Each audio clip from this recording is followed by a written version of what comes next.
नमस्कार, मैं हूं आपके साथ प्रियांशा लादस और भक्ति से भरे हमारे खास कार्यक्रम प्रभु शरणम में आपका बहुत स्वागत करती हूं। आज हम आ गए हैं छत्तीसगढ़ के सबसे पुराने मंदिरों में से एक रायपुर के मां महाया मंदिर में। जी हां, ये मंदिर अपने आप में बहुत ही ऐतिहासिक है। ये मंदिर पूरे 1400 साल पुराना मंदिर जो है राजा वंश ने बनवाया था। ये मंदिर अपने आप में बहुत ही अलौकिक और ऐतिहासिक है। तो चलिए आज हम आपको लेकर चलते हैं रायपुर के महामाया मंदिर में।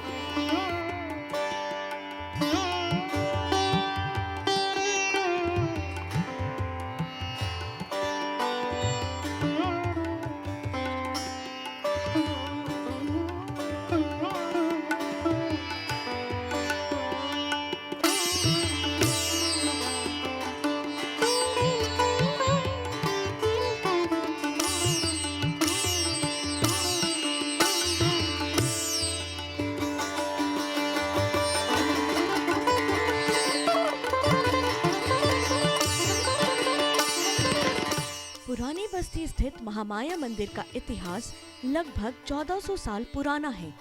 मंदिर में विराजमान देवी मूर्ति को हैयवंशी राजा मोरध्वज ने स्थापित किया था। राजा मोरध्वज ने छत्तीसगढ़ में 36 किले बनवाए थे और हर किले के निर्माण से पहले वहां मां महामाया का मंदिर बनवाते थे। इनमें से एक मंदिर रायपुर स्थित महामाया मंदिर है, जहां मां महामाया और समलेश्वरी देवी महालक्ष्मी के रूप में दर्शन देती है।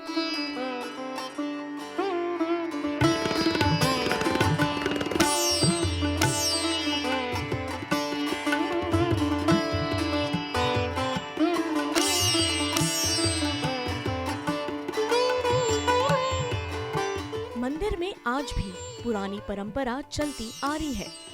यहाँ की परंपरा के अनुसार नवरात्रि के मुख्य ज्योत वैदिक मंत्रोपचार के बीच चकमक पत्थरों के टुकड़ों को रगड़ने से उठी चिंगारी से प्रज्वलित की जाती है। मां महामाया देवी मां महाकाली के रूप में यहाँ विराजमान है। इस तरह यहाँ महाकाली, मां सरस्वती और महालक्ष्मी तीनों विराजमान है।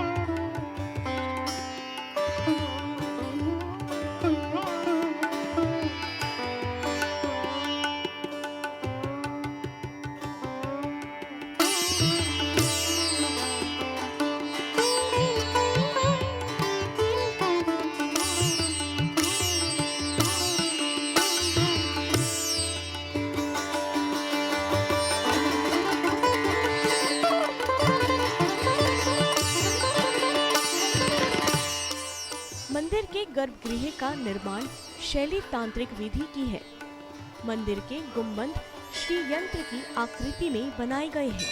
आपको बता दें कि इस मंदिर से जुड़ी कई अनोखी परंपराएं और मान्यताएं भी हैं। मंदिर में 10 साल की कुंवारी कन्या ही ज्योत कलश जलाती है। ज्योति कलश जलाने के लिए माचिस की जगह चकमक पत्थर का इस्तेमाल किया जाता है। यहाँ माचिस का उपयोग नहीं किया जाता।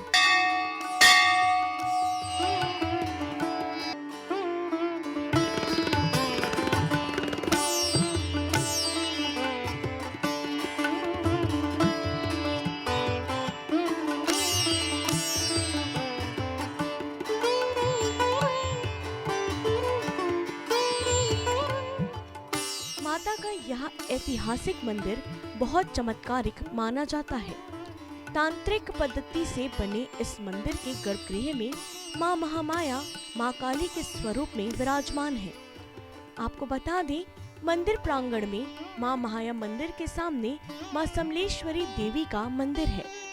समलेश्वरी माता को मां सरस्वती का स्वरूप माना जाता है। मां समलेश्वरी देवी उड़ीसा के संबलपुर क्षेत्र की कुलदेवी रही है।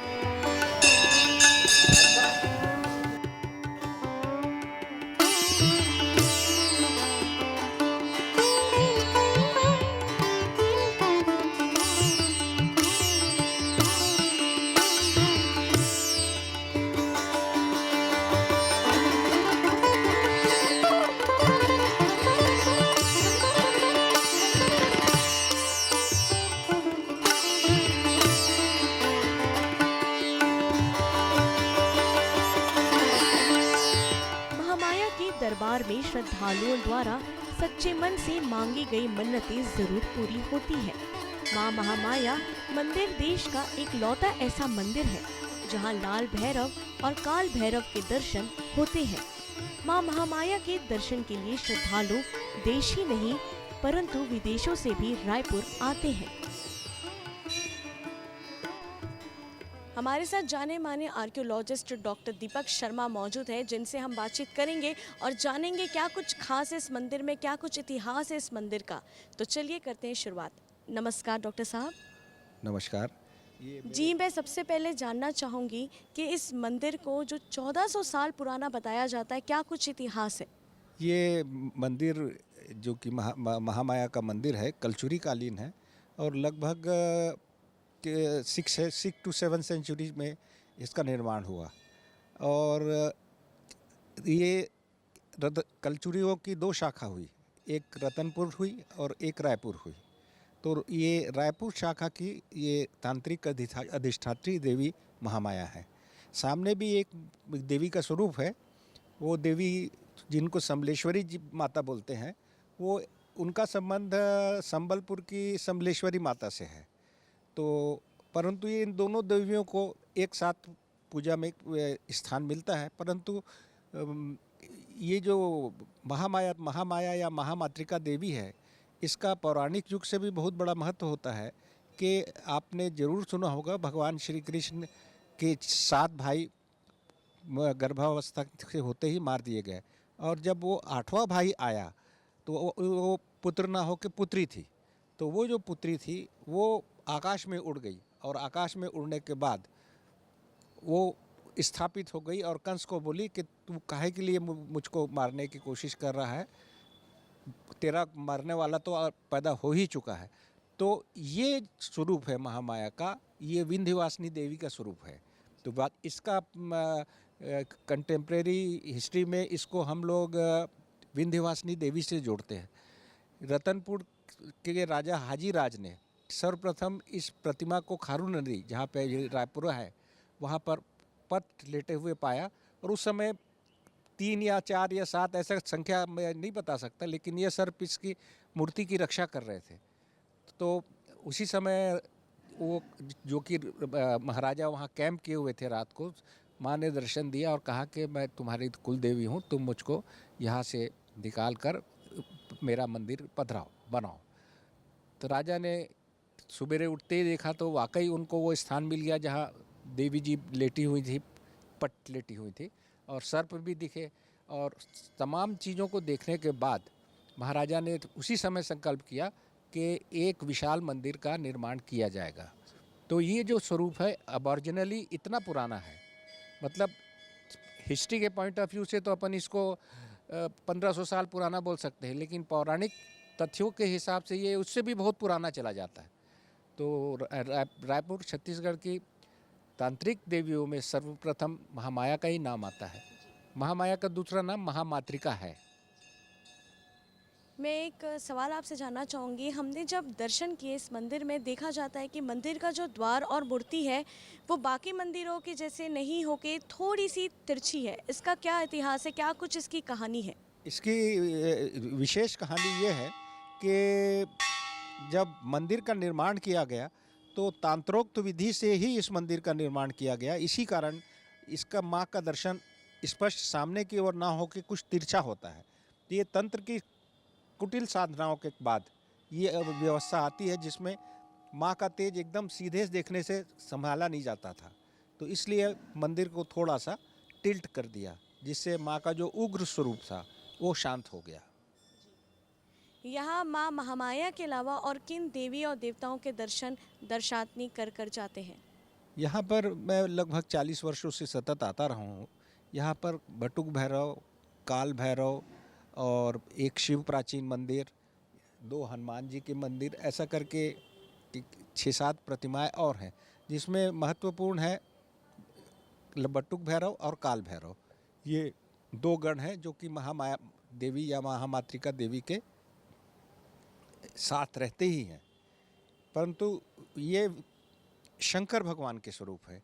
यहीं आप देखेंगे सामने एक भैंसासुर वो लगा हुआ है, भैंसासुर द्वार लिखा हुआ है, या भैंसासुर का स्थान है। 78 वर्ष मतलब 1978 तक यहाँ पे भैंसे की बलि दी जाती थी। तो भैंसे की बलि के बाद वो उसका सिर और सब कुछ माँ को चढ़ाया जाता था, पर बाद कालांतर में ये प्रक्रिया बंद हो गई और फिर अब बलि नहीं दी जाती, लेकिन कुष्मांड जिसको अपन कुम्हड़ा कहते हैं वो या रखिया की बलि आज भी यहाँ पर दी जाती नवरात्रि शुरू होने ही। आपने नवरात्रि का जिक्र किया है, तो यहाँ कहा जाता है कि नवरात्रि में जो जोत जलाए जाते हैं उनमें माचिस का इस्तेमाल नहीं किया जाता है, ये किस हद तक सच है? ये पूर्णतः 100% सच है, क्योंकि यहाँ पे जब भी मूर्ति का जब भी नवरात्रि, एक शारदीय आती है, एक चैत्री नवरात्रि आती है, उसमें चकमक पत्थर से ही रुई में रगड़ रगड़ के उसमें से आगे उत्पन्न की जाती है और तंत्रोक्त विधि से फिर एक दिया जलाया जाता है। फिर उसके बाद उस एक दिए से जितने दिए होते वो जलते हैं। हर एक मंदिर का अपना इतिहास और एक वो जुड़ा होता है, लोगों की आस्था जुड़ी होती है कि अगर हम यहाँ पे ये नारियल चढ़ा दें तो हमारी मनोकामना पूरी होगी। क्या ऐसा ही कुछ है कि यहाँ पे हम अगर जोत जलाते हैं तो किस तरह से क्या कोई मनोकामना पूरी होती है? ये इसका तो मेरे को दृढ़ विश्वास है, मैं खुद भी दृढ़ संकल्पित होकर बोल सकता हूँ कि हमारी ये महामाई के सामने जो भी आके, जो भी भक्तजन आके श्रद्धा से या अश्रद्धावश जैसे भी आके अपनी समस्याओं को बताते हैं, माँ कोई ना कोई हल निकाल ही लेती है। मैं 68 ईयर्स का हो गया हूँ, लेकिन आज भी सुबह शाम बनते कोशिश करता हूँ कि यहाँ आऊँ, और यहाँ आने के बाद मेरा दिल एकदम प्रसन्न हो जाता है और मुझको लगता है कि माँ की कृपा बनी रहे तो कई सब तरफ से मदद मिलना चालू हो जाती है।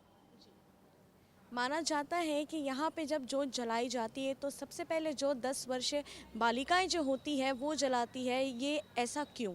ये इसका कारण ये है कि जो 8 से 9 वर्ष की बच्चियाँ होती हैं वो उनका मेंसेस शुरू नहीं होता, तो उनको महादेवियाँ माना जाता है। तो कम उम्र की बच्चियों को मतलब समझ लें आप, ज़्यादा से ज़्यादा 11 या 10 वर्ष की बच्ची से ये जोत जलाई जाती है, और उस समय पे कोई और महंत और पुजारी और एक आध ट्रस्टी को छोड़कर कोई वहाँ नहीं होता है। तो पर इसका संबंध रजो निवृत्ति से है, इस कारण ये हम कुमारिका बोलते हैं जिनको, वो उनको हम लोग माता विंध्यवासिनी या माता महामाई का रूप ही समझते हैं कि वो स्वयं आके अग्नि प्रज्वलित कर रही हैं। मूर्ति की बात करें तो क्या ये मूर्ति स्वयंभू है? ये मूर्ति स्वयंभू नहीं है ये, परंतु इसमें जो चिन्ह बने हुए हैं वो अनादिकाल में जैसे शास्त्रोक्त विधि से चिन्ह बने होते थे। हो सकता है कि ये मंदिर बाद में इसमें कुछ परिवर्तन किया गया हो और मूर्तियों की स्थापत्य में कुछ परिवर्तन किया गया, लेकिन पुरातत्व के दृष्टिकोण से ये प्रतिमा मेरे हिसाब से लगभग 1400 से 1500 साल पुरानी होना चाहिए। लगभग कितने वर्ष से आप यहाँ पर आ रहे हैं और कैसे कैसे बदलाव आपने देखा है मंदिर को लेकर? मैं लगभग 40 वर्षों से यहाँ आ रहा हूँ, और 40 वर्षों का इतिहास आप बिटिया सुनेंगे तो मेरे खुद को बड़ा आश्चर्य होता है कि अभी पहले यहाँ पे सिवाय घने जंगल के कुछ नहीं था, और ये सब परिकर जो ट्रस्ट ने बनाया उनका काम श्लाघनीय है कि उन्होंने यहाँ पे कई प्रकल्प शुरू कर दिए हैं। परंतु आज से 20 साल पहले तक ये मंदिर और इससे लगा हुआ शीतला मंदिर और उससे लगा हुआ बुढ़ेश्वर मंदिर, ये तीनों एक ही कॉम्प्लेक्स में थे, और माँ की एक मढ़िया जैसी थी जिसको बोलते हैं ना झोपड़ी जैसी, वहाँ पे माँ विराजती थी।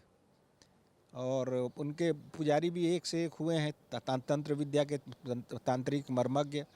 एक कहानी तो ऐसी भी आती है कि एक उनके भक्त जो कि उनके हमेशा पूजा करते थे, यानी वैतनिक कर्मचारी थे, वो जब दरवाज़ा खोलने के लिए माँ का शाम के समय गए तो उसी समय अचानक किसी ने उनको धक्का दे दिया।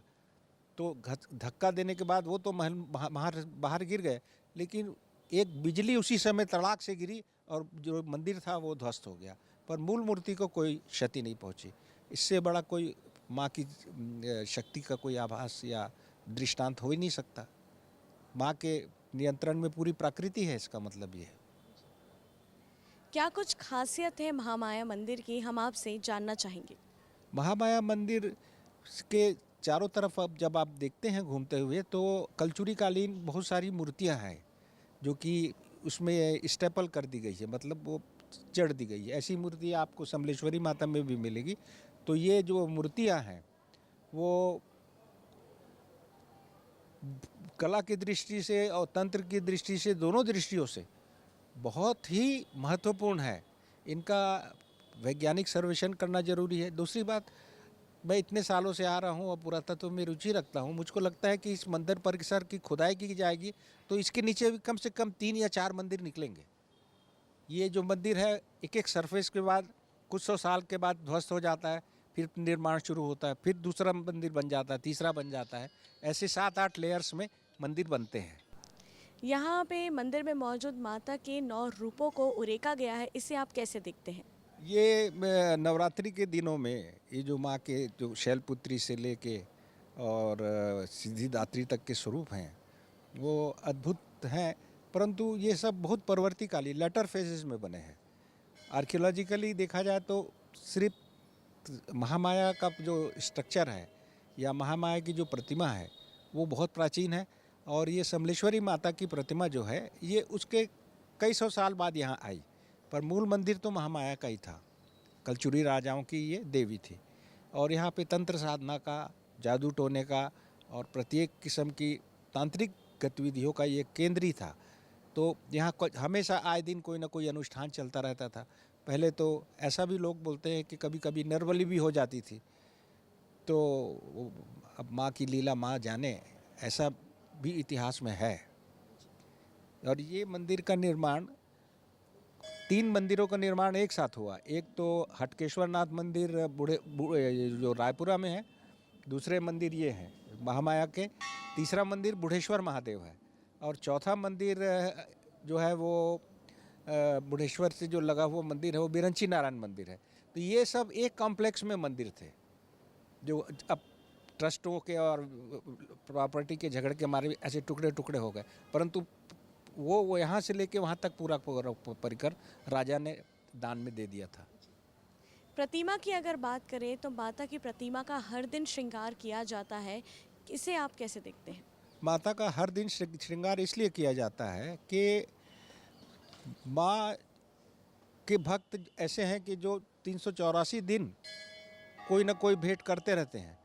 तो हर दिन नए किस्म से माँ की सेवा होती है, लेकिन सर्वाधिक महत्वपूर्ण है, भले ही उसको उतना महत्वपूर्ण नहीं हो, परंतु सबसे महत्वपूर्ण चीज़ है कि 7 तारीख से जैसे गुप्त नवरात्रि हो रही है तो एक गुप्त नवरात्रि भी आती है, तो वो गोपनीय तरीके से होती है। तो गुप्त नवरात्रि जो है वो यहाँ पर हमेशा मनाई जाती है। बहुत अच्छी बात है कि 7 तारीख को गुप्त नवरात्रि प्रारंभ हो रही है यहाँ पे फिर तंत्र शास्त्र के मर्मज्ञ विद्वान आके तंत्र साधना करते हैं गुप्त नवरात्रि में। ये थे हमारे साथ जाने माने आर्कियोलॉजिस्ट डॉक्टर दीपक शर्मा, जिन्होंने हमें मंदिर से जुड़ी कई खास बातें बताई है।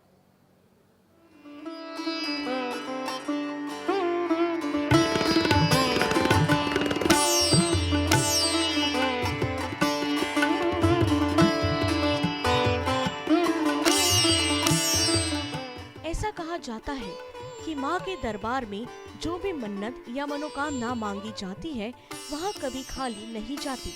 माँ उनकी झोली जरूर भरती है। माँ महामाया काली का स्वरूप है, इसलिए इस मंदिर में काली माता, महालक्ष्मी और माता समलेश्वरी तीनों की पूजा आराधना एक साथ होती है।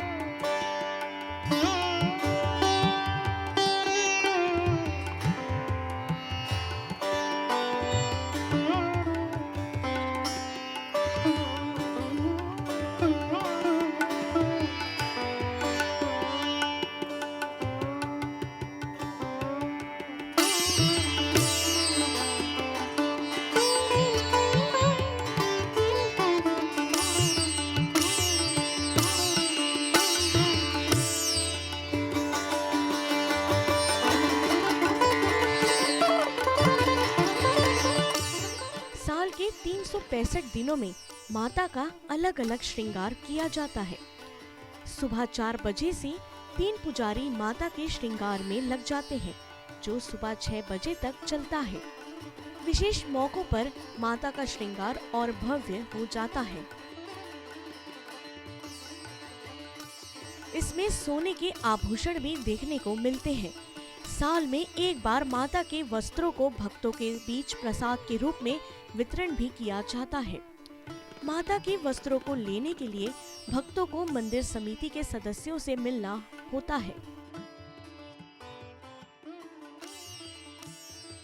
हमारे साथ यहाँ पे कुछ श्रद्धालु भी मौजूद हैं। चलिए आज उनसे जानते हैं कि कैसा लग रहा है उन्हें माता के दर्शन करके। कैसा लग रहा है सर आपको दर्शन करके? बहुत अच्छा लगा, शांति महसूस हुई। जी, पहली बार आए आप यहाँ? जी, जी, कहाँ से आए हैं आप? एमपी से। आपका नाम? लखन ताम्रकार। कहाँ से आए हैं आप सर? चिचली गढ़वारा। जी, कैसा लगा आपको दर्शन करके? अच्छा लगा वो। जी, पहली बार आए हैं? पहली बार मंदिर? आए हैं। पहली बार आए हैं? जी नहीं, छत्तीसगढ़ तो और भी आ गए, पहली बार मंदिर पहली बार आए हैं। कैसा महसूस हुआ माता के दर्शन करके? बहुत अच्छा लगा वो। आपका परिचय? जी, सुशील ताम्रकार। माता जी के दर्शन करके बहुत खुशी मिली, प्रसन्नता हुई, आत्म शांति हुई, अच्छा लगा हमको सब। लखनलाल ताम्रकार, गाड़ावारा, चिचली, एमपी। कहाँ से आए हैं आप सर? चिचली से आए हैं। हाँ। कैसा लगा माता के दर्शन करके? बहुत अच्छा लगा। पहली बार आए हैं माँ के नहीं, और भी पहले भी हो गया। हाँ, जी। 10-15 बार हो गए। अच्छा, 10 से 15 बार आए हैं। कैसा महसूस होता है माँ माया के मंदिर आके? नहीं, बहुत अच्छा लगा। आपका नाम? यहाँ रोशन। हाँ। कहाँ से आए हैं? मैं प्रदीप ताम्रकार पचमढ़ी से आया हूँ। जी, एमपी की कश्मीर पहली बार कहलाती आए है। हैं? जी, पहली बार। कैसा महसूस हो रहा है माँ के मंदिर आके? बहुत अच्छा लग रहा है, बहुत सुंदर। जी, आपका नाम? प्रदीप ताम्रकार पचमढ़ी। पहली बार आए हैं सर, कैसा महसूस हो? हाँ, पहली बार आया, बहुत अच्छा लगा और बहुत शांति मिली। हाँ। रामेश्वर ताम्रकार, चिचली।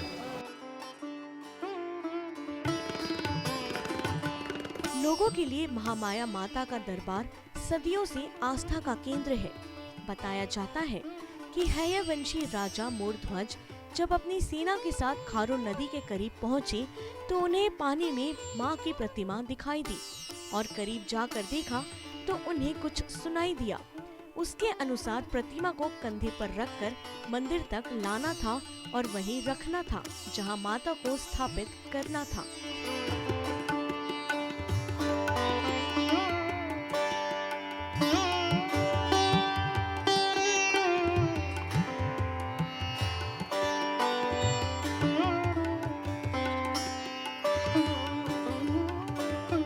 दर्शन करने आए हैं, कैसा महसूस हुआ? अच्छा लगता है।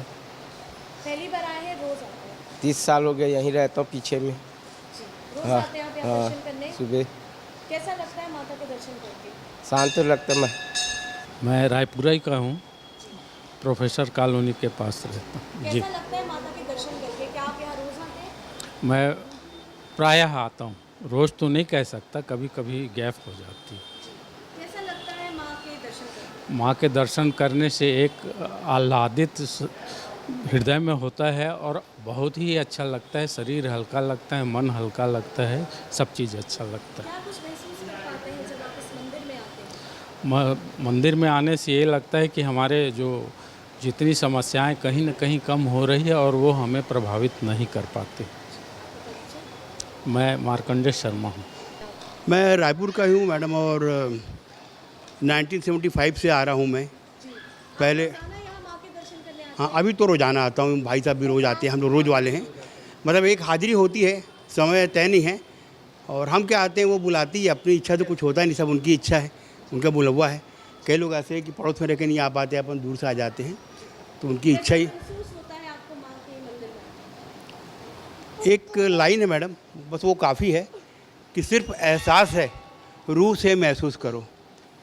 इनके पास आके जो मन में शांति मिलती है और सुकून मिलता है, और सबसे बड़ी चीज़ ये है, मैंने देखा है इतने सालों से, मैं क्या जितने भक्त हैं, कि आपको कुछ मांगना नहीं पड़ता यहाँ पे।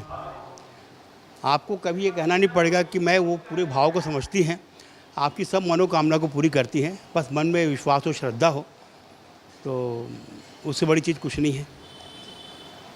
मैं रविंद्र झा हूँ, CSCB से रिटायर्ड ऑडिट ऑफिसर हूँ मैं। कहाँ से आए सर आप? मैं प्रोफेसर कॉलोनी रायपुर में रहता हूँ, रायपुर से आया हूँ। कैसा महसूस होता है माँ के दर्शन करने से, मंदिर यहाँ पर आकर? मतलब महसूस ऐसा होता है, मैं आपको बता नहीं सकता हूँ। आप यहाँ रोज़ आएँ, आप सब कुछ भूल जाएंगे इनकी याद में। यहाँ आने के बाद में आप बिल्कुल यहीं के हो जाते हैं।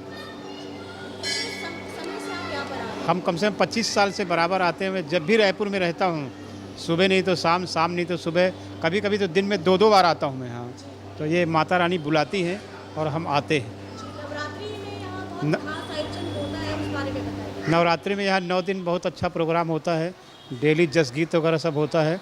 नवरात्रि में मैं डेली चाहे कहीं भी रहूँ, सुबह और शाम मेरा डेली यहाँ आना रहता है। हाँ हाँ, हम लोगों को यहाँ जो भी लोग आते हैं रोज़, उनको यहाँ सब पूरा जानते हैं मंदिर में, उनको अलग से दर्शन कराया जाता है। सब नवरात्रि में चूँकि बहुत भीड़ रहती है यहाँ, इतनी भीड़ रहती है कि सब मैं बता नहीं सकता हूँ आपको। और बहुत बढ़िया प्रोग्राम रहता है। 9 दिन मान के चलो, अलग अलग प्रोग्राम रहता है, अलग अलग जगह से लोग आते, सब अपने अपने कार्यक्रम देते हैं। मनोकामनाओं की बात करें तो क्या यहाँ पे माता सबकी मनोकामना? मनोकामना का मतलब ये है कि यहाँ मांगना ही नहीं पड़ता है। आप सिर्फ आएँ और जो भी है उनको बताएं तो मेरे हिसाब से पूरा हो जाता है। मतलब ऐसी ऐसी चीज़ें पूरी हो गई जिसको मैं आपको बता नहीं सकता हूँ। मैं जब पहले दिन मैं आया यहाँ पे माता रानी के दर्शन करने, मैं कहीं से ट्रांसफ़र लेके आया था, मेरे पास मात्र 1 रुपया था। तो मैं सोचा कि कैसे मेरा रायपुर में काम चलेगा। मैंने अपना अकाउंट भी ट्रांसफ़र करा दिया था, वहाँ क्लोज़ करा करके रायपुर ट्रांसफ़र करा दिया। तो जैसे ही घर पहुँचा, पता लगा आपके अकाउंट के सारे पेपर आ गए। आने के बाद में फिर मैं बैंक गया, मतलब सिर्फ मेरी जेब में 1 रुपये था। उसी दिन से मतलब मैं डेली यहाँ आता हूँ, डेली आता हूँ। फल फूल सब पूरा अपने हिसाब से जो भी बनता है सब करते रहता हूँ। मेरा परिचय, मैं दुर्गेश कुमार वाजपेयी, प्रोफेसर कॉलोनी में रहता हूँ। बस मैं आपको यही बताऊँगा, मतलब आप यहाँ अच्छे से आओ, सच्चे दिल से आओ। आप कुछ मांगो मत, बगैर मांगे ही आपकी सारी कामनाएँ पूरी होंगी।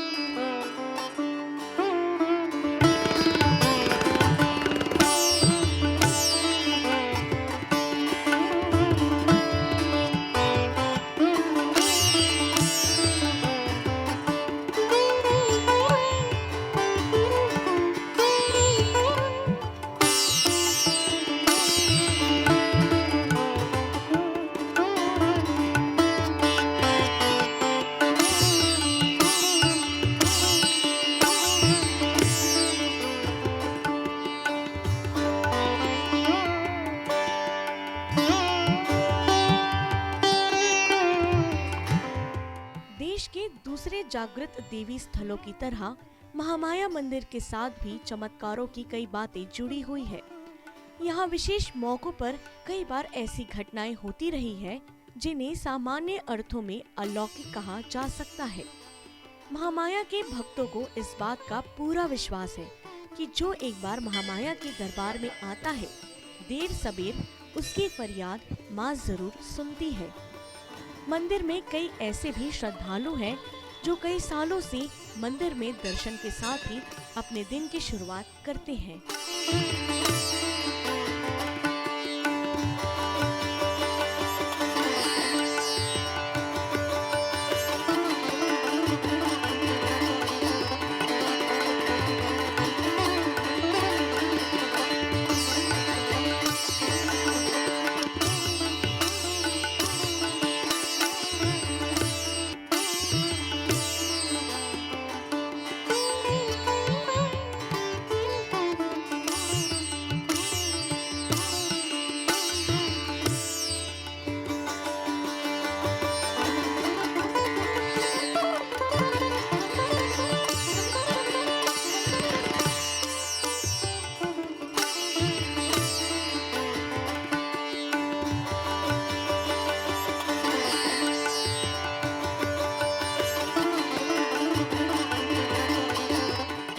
हमारे खास कार्यक्रम प्रभु शरणम में आज हमने आपको दर्शन कराए छत्तीसगढ़ के सबसे पुराने मंदिरों में से एक रायपुर में स्थित मां महामाया मंदिर के।